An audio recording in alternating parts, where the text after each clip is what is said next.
అనకాపల్లి జిల్లాలో భారీ అగ్ని ప్రమాదం జరిగింది. కోటవరట్లలోని బాణాసంచా కేంద్రంలో పేలుడు సంభవించింది. మంటలు భారీగా ఎగసిపడుతున్నాయి. సంఘటనా స్థలానికి చేరుకున్న ఫైర్ సిబ్బంది మంటలను అదుపు చేస్తున్నారు. అగ్ని ప్రమాదంలో 5 చనిపోగా మరో 7 పరిస్థితి విషమంగా ఉన్నట్లుగా తెలుస్తోంది. గాయపడ్డ వారిని హాస్పిటల్కి తరలించారు. మృతుల సంఖ్య మరింత పెరిగే ప్రమాదం ఉంది.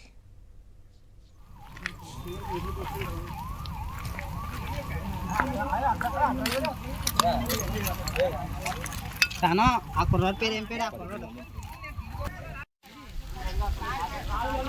ఆడో మాట్లాడు.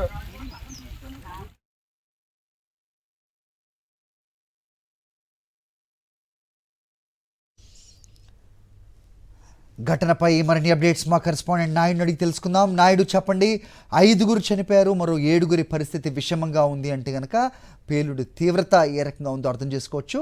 చనిపోయిన వాళ్ళు ఏ ప్రాంతానికి చెందిన వారు, ఏదైనా అప్డేట్ ఉందా? ఏంటి మీ దగ్గర ఇన్పుట్స్? అనకాపల్లి జిల్లా పాయకరాపేట నియోజకవర్గం కోటవరట మండలంలో కైలాసపట్నంలో జరిగిన అగ్ని ప్రమాదం, బాణాసంచా తయారీ కేంద్రంలో జరిగిన ప్రమాదంలో 5 మరణించారు. ఇంకా మృతుల సంఖ్య పెరిగే అవకాశం ఉందని చెప్తున్నారు. మృతులంతా కూడా బాణాసంచా తయారీ కేంద్రంలో పనిచేయడానికి చుట్టుపక్కల గ్రామాల నుండి వచ్చిన వారు. స్థానికంగా పనిచేయడం కోసము పొట్ట కూలి కోసమే వారంతా కూడా బాణాసంచా తయారీ కేంద్రంలో పనిచేస్తున్నారు. ఒక్కసారిగా బాణాసంచా కేంద్రంలో పేలుడు సంభవించడంతోనే 5 మరణించారు. మృతుల సంఖ్య మరింత పెరిగే అవకాశం ఉందని చెప్తున్నారు. 7 పరిస్థితి విషమంగా ఉందంటున్నారు. గాయపడిన వారిని నర్సీపట్నం గవర్నమెంట్ హాస్పిటల్కి తరలించి వారికి వైద్యాన్ని అందజేస్తున్నారు. ఈ సీజన్ అంతా కూడా పెళ్ళిళ్ళు అలాగే జాతరలు ఎక్కువగా గ్రామాల్లో జరుగుతుండటంతో ఈ బాణాసంచా తయారీని చేస్తున్నారు. ఇటీవల కాలంలో తక్కువగా చేసినప్పటికీ కూడా ఇది పెళ్ళిళ్ళు అలాగే జాతరలు గ్రామాల్లో ఎక్కువగా ఉండడంతో ఈ బాణాసంచని ఇటీవల కాలంలో ఎక్కువగా చేస్తున్నారు. దీంతో ఒక్కసారిగా ఈ పేలుడు సంభవించడంతో ఒక్కసారిగా అక్కడ ఉన్న పనిచేస్తున్న వారంతా కూడా ఉలిక్కిపడ్డారు. ఏం జరుగుతుందో తెలియని పరిస్థితి వారికి కనిపించింది. కొంతమంది అక్కడి నుండి ప్రాణాలు కాపాడుకునేందుకు పరుగులు తీసే పరిస్థితి కూడా నెలకొంది. మరి ఉన్న కొంతమందిలో కూడా కొంతమంది మరణించారు. వారందరినీ కూడా బయటికి తీసుకొచ్చే ప్రయత్నం చేస్తున్నారు. సంఘటనా స్థలానికి ఫైర్ ఇంజిన్లు చేర్చుకొని అక్కడ జరిగే మంటలు కూడా అదుపులోకి తెచ్చే ప్రయత్నం కూడా చేస్తున్నారు. జరిగిన సంఘటన పట్ల స్థానికంగా ఉండాలంతా కూడా తీవ్రమైన భయాందోళన వ్యక్తం చేస్తున్నారు. ఎన్నడూ జరిగిన విధంగా ఒకేసారి పేలుడు సంభవించడంతో ఏం జరుగుతుందో తెలియని పరిస్థితి అందులో పనిచేసే వాళ్ళకి చుట్టుపక్కల వాళ్ళకి కూడా నెలకొంది. సంఘటన జరిగిన వెంటనే చుట్టుపక్కల ప్రజలంతా కూడా వచ్చి ఆ మంటలు అదుపులోకి తీసుకొచ్చే ప్రయత్నం చేశారు. ఎవరైతే క్షతగాత్రులు ఉన్నారో వారిని రక్షించే ప్రయత్నం కూడా చేశారు. ఫైర్ ఇంజిన్లు కూడా అక్కడికి చేరుకుని మంటలు అదుపులోకి తెచ్చే ప్రయత్నం చేస్తున్నారు. అయితే ఈ బాణాసంచా తయారీ కేంద్రానికి సంబంధించి అనుమతులు ఉన్నాయా లేదా అనే కోణంలోనూ కూడా విచారణ చేయాల్సి ఉంది. అది సాక్షాత్తు హోంమంత్రి ప్రాతినిధ్యం వహిస్తున్న పాయకరాపేట నియోజకవర్గం కావడం కూడా మరొక విశేషం. అయితే ఇవన్నడూ లేని విధంగా ఒక్కసారిగా భారీ శబ్దంతో పేలుడు సంభవించడంతో ఒక్కసారిగా ఉలిక్కిపడ్డారు. ఏం జరుగుతుందో తెలియని పరిస్థితి వారికి నెలకొంది. చాలామంది క్షతగాత్రులు కూడా ఇంకా బయటికి తీయాల్సిన పరిస్థితి ఉంది. మృతుల సంఖ్య కూడా పెరిగే అవకాశం ఉందని స్థానికులు చెబుతున్నారు. హరి, నాయుడు, మొత్తం 6 చనిపోయినట్టుగా లేటెస్ట్ న్యూస్ అందుతోంది. సో మృతుల సంఖ్య 6కు పెరిగినట్టుగా ప్రస్తుత పరిస్థితి మనం చూస్తున్నాం.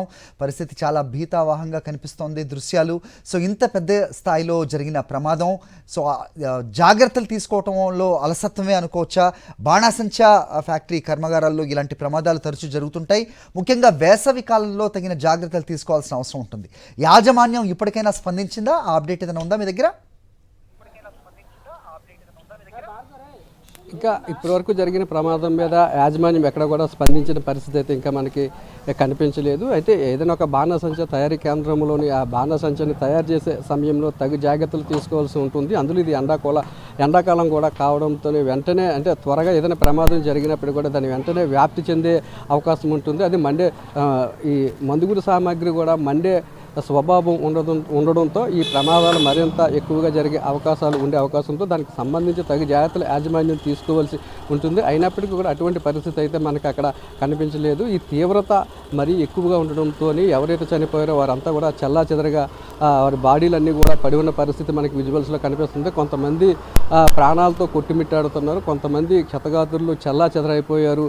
ఒకసారి పరిస్థితిని చూసిన వారంతా కూడా ఆందోళనకి గురవుతున్నారు. గతంలో ఎన్నడూ కూడా ఇటువంటి ప్రమాదం ఈ బాణాసంచా బాణసంచ తయారీ కేంద్రంలో జరగలేదు. ఒక్కసారిగా జరగడంతో అందులో పనిచేస్తున్న వారు కానీ స్థానికంగా ఉన్న ప్రజలు కానీ ఉలిక్కి పడ్డారు. వెంటనే స్పందించిన స్థానికులంతా కూడా కలిసి ఎవరైతే క్షతగాతులు ఉన్నారో వారందరినీ కూడా బయటికి తీసుకువచ్చారు. మంటలు ఆర్పే ప్రయత్నం కూడా చేశారు. దీంతో కొంతవరకు ప్రమాద తీవ్రత కూడా తగ్గిందని చెప్పొచ్చు. ఎవరైతే గాయపడ్డారో వారందరినీ కూడా నర్సీపట్నం హాస్పిటల్కి తరలించి వైద్యాన్ని అందిస్తున్నాం. మరీ ఎవరైనా సీరియస్గా ఉన్న పరిస్థితి ఉన్నట్లయితే, బాగా కాలిపోయినట్లయితే అక్కడి నుంచి వారిని అనకాపల్లి కానీ లేదంటే వైజాగ్ కూడా తరలించే ప్రయత్నం కూడా చేస్తున్నారు. హరి. ఓకే నాయుడు.